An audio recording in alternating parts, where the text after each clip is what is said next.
السلام علیکم ورحمۃ اللہ وبرکاتہ۔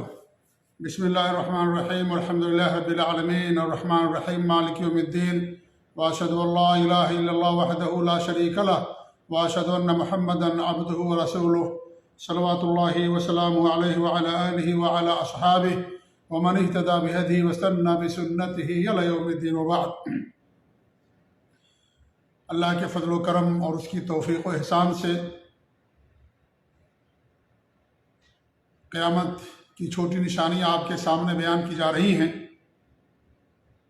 اب تک آپ کے سامنے تقریباً 45 کے آس پاس یا اس کم و بیش بیان ہو چکی ہیں۔ آج جس نشانی کو ہم آپ کے سامنے بیان کریں گے وہ یہ ہے کہ ایک ایسا وقت آئے گا کہ آدمی صبح کو مومن تو شام کو کافر ہو جائے گا۔ یہ اللہ کے رسول صلی اللہ علیہ وسلم کی پیشین گوئی ہے اور قیامت کی نشانیوں میں سے ہے۔ حالات اس قدر خراب ہو جائیں گے، فتنے اس قدر زیادہ ہو جائیں گے، شہوات کی کثرت ہوگی، اور اہل خیر اور تقوی جو نیک لوگ ہیں ان کی کمی ہو جائے گی، اور جو اہل شر ہیں، اہل فساد ہیں، برے لوگ ہیں، ان کی کثرت ہو جائے گی۔ دین پر قائم رہنا انسان کے لیے بہت بڑا مسئلہ ہو جائے گا۔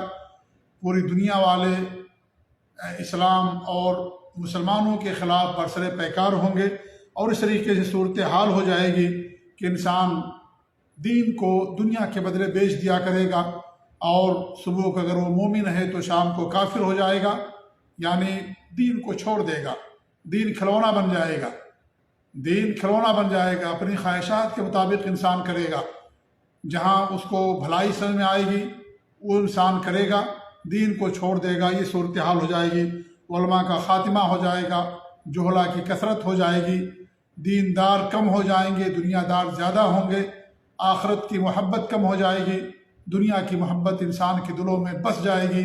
لہذا انسان دین جو اللہ رب العالمین کی نعمتوں میں سب سے عظیم نعمت ہے، اس احسان کا اللہ رب العالمین نے قرآن کریم کے اندر ذکر فرمایا، الیوم اکملت لکم دینکم واتممت علیکم نعمتی ورضیت لکم الاسلام دینا۔ جو اللہ کا واحد پسندیدہ دین اسلام، یہ دین کھلونا بن جائے گا، تخت مشق بن جائے گا، لوگ دین چھوڑتے رہیں گے اور اس طریقے دوسرے باطل دینوں کے اندر داخل ہوتے رہیں گے۔ یہ صورتحال پیدا ہو جائے گی، ایک ایسا وقت آئے گا۔ اس کی دلیل ابو ہریرہ رضی اللہ تعالیٰ عنہ کی حدیث ہے۔ اللہ کے رسول صلی اللہ علیہ وسلم فرماتے ہیں کہ فتنوں کے واقع ہونے سے پہلے نیک اعمال کر لو۔ وہ فتنے جو ادھیری رات کے ٹکڑوں کے مانند ہوں گے، ادھیری رات کے ٹکڑوں کے مانند۔ جس طریقے سے اندھیرا ہو جاتا ہے رات میں تو انسان نہیں سمجھ پاتا ہے اور راستہ نہیں دکھائی دیتا، سفید اور کالے کے اندر تمیز نہیں ہوتی، اسی طریقے سے انسان جب فتنوں کی کثرت ہو جائے گی تو انسان نہیں سمجھ پائے گا حق کیا ہے، باطل کیا ہے، اور پھر حق کو چھوڑ دے گا، دین کو چھوڑ دے گا، اور باطل کے راستے کو، کفر کے راستے کو اختیار کر لے گا۔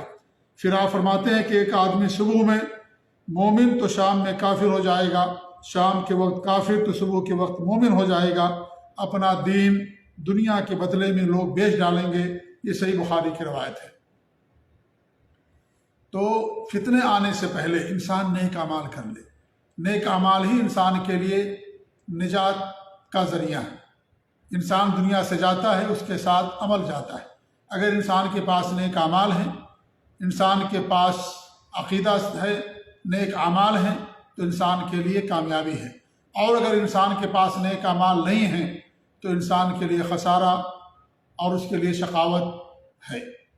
لہذا انسان نیک اعمال کرے۔ نیک اعمال کیا ہیں؟ نیک اعمال وہ ہیں جو کتاب و سنت کے اندر جنہیں نیک عمل کہا گیا ہے۔ نیک اعمال انسان اپنے مزاج اور اپنی عقل یا زمانے کے لحاظ سے اس کی تعین نہیں کرے گا۔ نیک اعمال وہی ہیں جس کا ثبوت ہے کتاب و سنت سے۔ اسی لیے اللہ رب العالمین نے بار بار ہمیں عمل اور نیک اعمال کرنے والوں کے لیے جنت کا وعدہ فرمایا۔ ان الذین آمنوا وعملوا الصالحات اولئک اصحاب الجنۃ هم فیہا خالدون۔ جو ایمان لائے اور نیک عمل کیا، بار بار اللہ رب العالمین نے ہمیں نیک عمل کرنے کی تلقین کی ہے۔ نیک عمل کیا ہے؟ جس میں انسان مخلص ہو، اللہ کے رسول صلی اللہ علیہ وسلم کی سنت اور آپ کے بتائے ہوئے طریقے کے مطابق ہو۔ اس نیک عمل کا ثبوت ہونا چاہیے کتاب و سنت سے، ورنہ انسان اگر اپنی عقل کے مطابق نیک عمل کرے گا اسے بدعت کہا جاتا ہے۔ یہی آج ہمارے معاشرے کے اندر کتنے لوگ ہیں جو نیک عمل سمجھ کے کرتے ہیں لیکن وہ بدعت ہوتی ہے۔ لہذا نیک اعمال وہی ہیں جس کا ثبوت کتاب و سنت سے ہے، اور وہ عمل کتاب و سنت کے مطابق، نبی کے طریقے کے مطابق ہونا چاہیے۔ اگر عمل نیک ہے، حکم ہے شریعت کے اندر، لیکن نبی کی سنت اور طریقے کے خلاف ہے تو نیک عمل نہیں ہوگا۔ ایک انسان نماز پڑھتا ہے لیکن نماز سنت کے مطابق، نبی کے طریقے کے مطابق نہیں پڑھتا تو نماز تو اسلام کا رکن ہے لیکن یہ اس کا عمل صحیح نہیں ہوگا، اسے نیک عمل نہیں کہا جائے گا اگر انسان سنت اور آپ کے طریقے کے مطابق نہیں کرتا ہے۔ تو نیک اعمال کتاب و سنت کے موافق ہونے چاہیے، اور سب سے بڑا نیک عمل توحید ہے، اور اپنے آپ کو شرک سے بچا کر کے رکھنا ہے۔ اس کے برابر دنیا کے اندر کوئی عمل نہیں ہے۔ سب سے بڑا خیر، سب سے بڑی نیکی، سب سے بڑا نیک عمل اللہ پر ایمان، اللہ کی وحدانیت کے اقرار، توحید خالص اس کی عبادت کرنا، اور اللہ تعالیٰ کی بات میں کسی کو شریک نہ کرنا، اس سے بڑا کوئی بہتر اور نیک عمل نہیں ہے۔ تو ہمارے نبی صلی اللہ علیہ وسلم آتے ہیں کہ فتنوں کے واقع ہونے سے پہلے انسان کو کہا، اپنے لوگوں کو حکم دیا، تلقین کی کہ نیک اعمال کر لو۔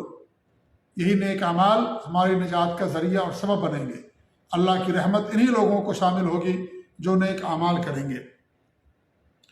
اس حدیث کا مطلب کیا ہے کہ انسان صبح کو مومن تو شام کو کافر، اور شام کو کافر تو صبح کو مومن، اس کا مطلب کیا ہے؟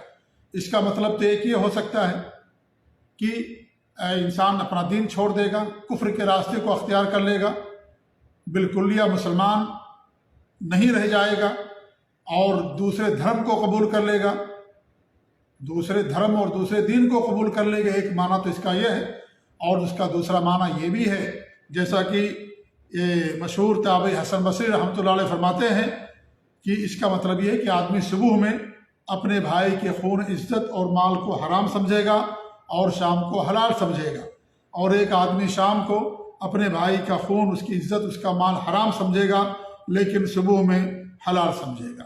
سنن ترمذی میں یہ ان کا قول مذکور ہے۔ تو حسن بصری رحمۃ اللہ علیہ فرماتے ہیں کہ اس کا مطلب یہ ہے، یہ بھی اس کا مطلب ہو سکتا ہے، اور اس کا مطلب یہ ہے کہ دین کے کسی حکم کا انکار کر دینا، حلال کو حرام کر دینا، حرام کو حلال کر دینا، یہ بھی کفر ہے۔ یہ ضروری ہے کہ انسان دین اسلام کو چھوڑ کر کے دوسرے دین میں داخل ہو جائے۔ اسلام کے اندر جو چیز حلال ہے اس کو انسان حرام کر لے، انسان کافر ہو جاتا ہے، یا جس کو شریعت کے اندر حرام کہا گیا اس کو حلال کر لے، وہ انسان کافر ہو جاتا ہے، کیونکہ حلال و حرام کا اختیار اللہ کے پاس ہے، یہ اللہ تعالیٰ کا دین ہے۔ اللہ تعالیٰ جس چیز کو چاہے حلال کیا، جس کو چاہے اس نے حرام قرار دیا، لہذا جو اللہ نے جس کو حلال قرار دیا ہے وہ حلال ہے۔ اگر کوئی اس کو حرام کرے گا تو وہ دین اسلام سے نکل جائے گا، یا کوئی چیز حرام ہے، کوئی انسان اس کو حلال کر لیتا ہے، وہ دین اسلام سے نکل جاتا ہے، کافر ہو جاتا ہے۔ اس نے اللہ کے اس حکم کا انکار کر دیا، اس نے کفر کا راستہ اختیار کر لیا۔ زنا شریعت کے اندر حرام ہے، کوئی کہے کہ حلال ہے۔ چوری حرام ہے شریعت کے اندر، کوئی کہے کہ یہ چیز حلال ہے شریعت کے اندر۔ رشوت لینا، سود لینا حرام ہے، کوئی کہے کہ نہیں حرام نہیں، حلال ہے یہ۔ نماز پڑھنا اسلام کا رکن ہے، کوئی کہے کہ نہیں نماز نہیں، اسلام کے اندر انکار کر دے۔ یا زکوٰۃ دینا اسلام کا رکن ہے تیسرا، کوئی اس کا انکار کر دے کہ ہم اس کو نہیں مانتے، اور زکوٰۃ کے انکار کر بیٹھے۔ تو اس طریقے سے جو چیزیں حلال ہیں، اسلام کے اصول اور مبادی ہیں، ان کا اگر کوئی انکار کر دیتا ہے تو اسلام کے دائرے سے نکل جاتا ہے۔ یہ بھی یہاں پر مراد ہے۔ ایسا بھی ہو سکتا ہے کہ ایک انسان اپنے آپ کو مسلمان تو کہے لیکن وہ کافر ہو سکتا ہے ایسا، اسلام کی کسی چیز کا انکار کر رہا ہے، وہ کہتا ہے کہ چیز حلال ہے جبکہ وہ چیز حرام ہے شریعت کے اندر، تو مسلمان باقی نہیں رہ جاتا، اگرچہ اس کا اسلامی نام ہے، اگرچہ اپنے آپ کو مسلمان سمجھے، لیکن حقیقت یہ ہے کہ مسلمان باقی نہیں رہ جاتا۔ تو دونوں معنی یہاں پر مراد ہو سکتا ہے، دونوں معنی مراد ہے، دین اسلام سے مکمل طور پر نکل جانا، دوسرے دھرم میں داخل ہو جانا،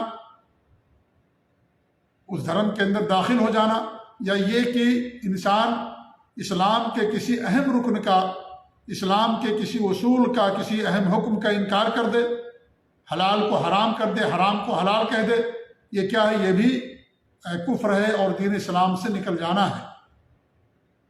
اور اگر کوئی آدمی ایسا کرتا ہے اور لوگ اس کی بات کو مانتے ہیں تو گویا کہ وہ لوگ اسے اپنا رب بنا لیتے ہیں، گویا کہ لوگ اسے اپنا رب بنا لیتے ہیں، اس لیے کہ حلال و حرام کا اختیار اللہ رب العالمین کے علاوہ کسی کے پاس نہیں ہے۔